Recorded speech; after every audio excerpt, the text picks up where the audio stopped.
बात सुनने वाली है, गौर से सुनिए भाई साहब।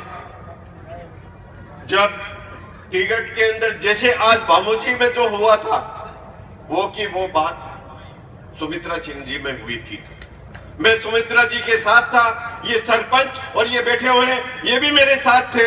और नगर और कलेक्ट्री के सामने मैंने कहा, सुमित्रा जी टिकट इनके पास नहीं है, शीश राम जी के पास नहीं है, ये जितने भी बड़े लोग हैं इनके पास टिकट है हमारी जनता के पास।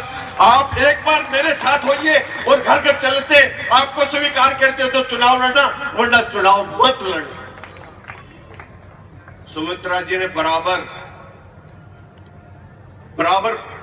एक हफ्ता सर्वे किया, मेरे को बुलाया। ये ताराचंद जी बैठे हुए हैं, उनके पीछे हजारी के सरपंच बैठे हुए हैं।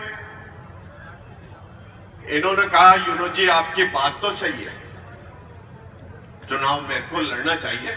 अरे आप चुनाव नहीं लड़ोगे हम कहां जाएंगे, ये बताओ किस जगह वोट देंगे हम।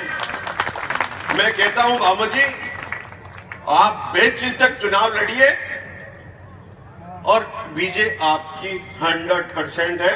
आप चुनाए, हम हमारे दिल से और आप अपने दिल से जितने भी भाई आए हुए अपने के और साथ जोड़ के इनको विजयी बनाना है। जब ही अपनी लाज, वरना अपनी लाज नहीं रहेगी, विधानसभा झुंझुनू की लाज नहीं रहेगी। और भाई साहब, बोलने वाले की तो गुठलियां भी बिक जाती है, न बोलने वाले की। बोलने वाले के तो आम भी बिक जाते हैं, न बोलने वाले की। बोलने वाले की तो गुठलियां भी बिक जाती है, न बोलने वाले के आम भी नहीं बिकते। तो भामो जी ऐसे बढ़िया इंसान है। अब जिस परिवार में जन्मा हूं बहुत स्वाभिमानी परिवार है। तो जैसा कि रणवीर जी ने कहा, आपके पास कई तरह के प्रलोभन आएंगे, कई तरह के पद आएंगे और कई तरह के दबाव आएंगे। लेकिन मैं विधानसभा के मेरे प्यारे साथियों, इस मंच से आपको विश्वास दिलाता हूं, न झुकूंगा, न रुकूंगा, न मिटूंगा। और इस झुंझुनू के लिए मेरे शरीर में अगर एक बूंद भी अगर खून की रहेगी, तब तक इस झुंझुनू की धरती को इस आवारा और गुंडों से विकृत नहीं होने दूंगा। मेरा यही विकल्प है, मेरा यही विकल्प है। मैं कभी पंच भी नहीं बनूं, लेकिन ये मेरा एजेंडा है कि इस वंश परंपरा और आजकल जो वंशवाद है वो भ्रष्टाचार में भी लिप्त हो चुका है। इस वंशवाद और भ्रष्टाचार को मिटाना है और झुंझुनू जो वीर और सूरवीरों की स्वार्थ की धरती है, भाईचारे की धरती है, उसको मैं कायम रखूंगा। या किसी तरह का भू माफिया या और तरह का कोई यहाँ कोई गिरोह गुंडागर्दी नहीं पनपने दूंगा। जिसकी अमन, चैन और शांति के लिए कर सकूं।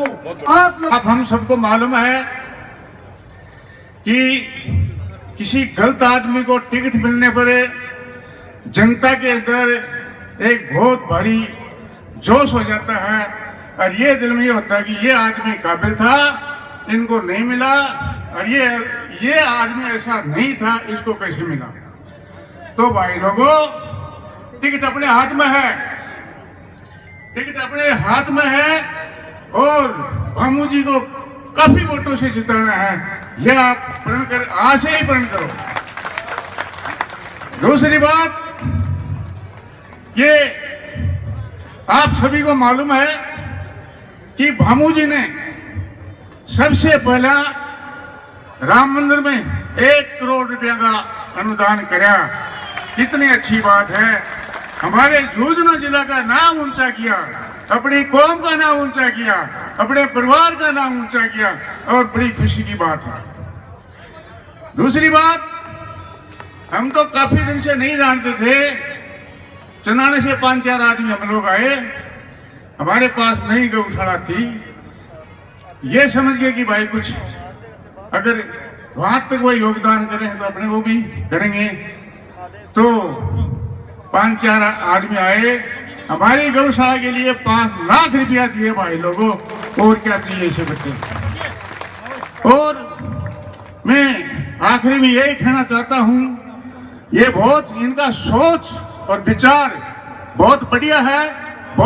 यहाँ इकट्ठा हुए हैं, उसी तरीके से राजेंद्र भामू जी को विजय बनाएगा तो शर्म रहेगी, सब तब शर्म रहेगी, नहीं तो कोई शर्म नहीं है। क्योंकि पिछली बार बहुत बार ऐसे देखा मौका हमने, बातें करते हैं, सब बातें करते हैं, लेकिन जब टाइम आता है ना उस टाइम पर एक दूसरे से अलग हो जाते हैं। आज जितने भी मैं देख रहा हूँ, बहुत दिन हो गए मेरे को देख के, बहुत मीटिंगों में जाता हूँ मैं, लेकिन जिस तरीके से मौजूद इंसान आए हैं, जिस तरीके से जिम्मेदार इंसान इस महफिल में आए हैं, उस तरीके मैंने आदमी नहीं देखे। और आप लोगों सबका मैं शुक्रगुजार हूँ, और सब लोगों से अजीजाना गुजारिश है कि आप लोग ज़्यादा से ज़्यादा वोटों से राजेंद्र भामू जी को विजय बनाकर, दिल्ली और जयपुर से टिकट जो मिलती है वो आपको नकारनी है, और भामू जी को आपका पूरा सहयोग होना चाहिए। सारी शोहरत मुफ्त लुटाता बेटे के ही मंगल में, और मीरा डरती कृष्ण पाती नहीं भटकती जंगल में। पन्ना को क्या पीर पर आई फंसी जो ममता चंगुल में। फाका खसी से किया प्रेम जो मर्यादा की अलग जगह। राणा प्रताप की जय, जोरदार तालियां। फाका कसी से किया प्रेम जो मर्यादा की अलग जगह, और चट्टानों सा जिगर बना अकबर को देता दूर भगा। प्रण पाला तो गूंजे नारे गगन गगन में उसका नाम। पंख पसारे नहीं परवाना तो कहां उसे ठोर मुकाम। एक बार जोरदार तालियां आप सभी का स्वागत। मैं जरूर थोड़ा बहुत वर्क कर लेता हूँ। हमेशा आज मैं जो देख रहा हूँ, क्योंकि यहाँ कोई प्रदेश अध्यक्ष की, राष्ट्रीय नेता की मीटिंगें हुई हैं, उनमें हमारे को ये जो भी 6-7 आदमी टिकट लेने के लिए कहते थे, भाई 2 गाड़ी लाना, 5 गाड़ी लाना, तो हम बहुत निराकारता लोग यार चलो झूठ में बुलाया खुलाया करता।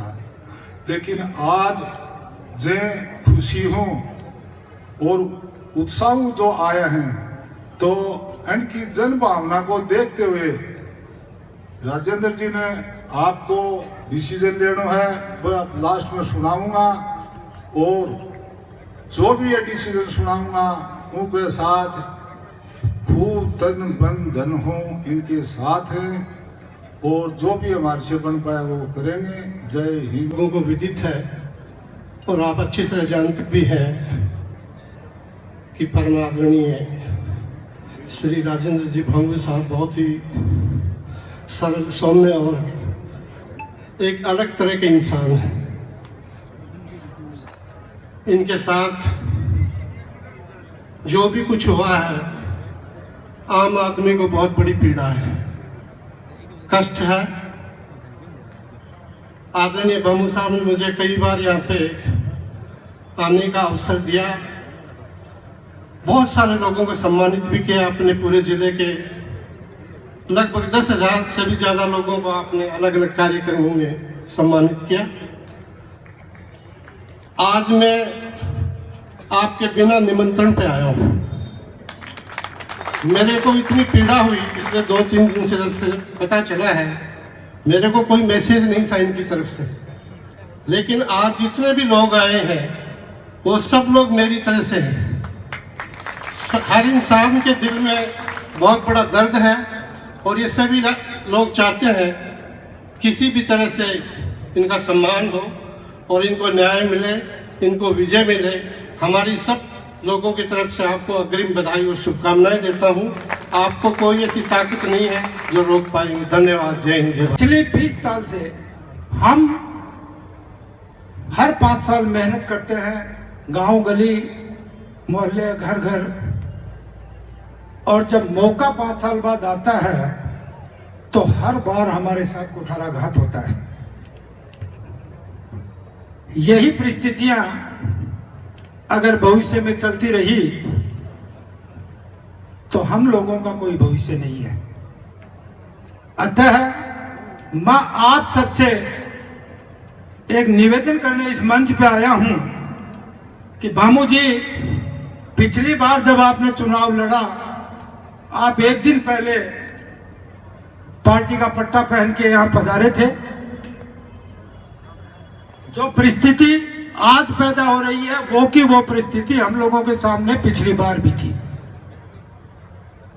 तो हर बार ये घटना नहीं घटे इसलिए आपसे निवेदन है कि आप इस अपार जनसमूह को मद्देनजर रखते हुए मैदान में आए। हम तन मन धन से आपके सहयोग में रहेंगे। चंद लाइनों के साथ मैं अपनी बात खत्म करूंगा कि चमन को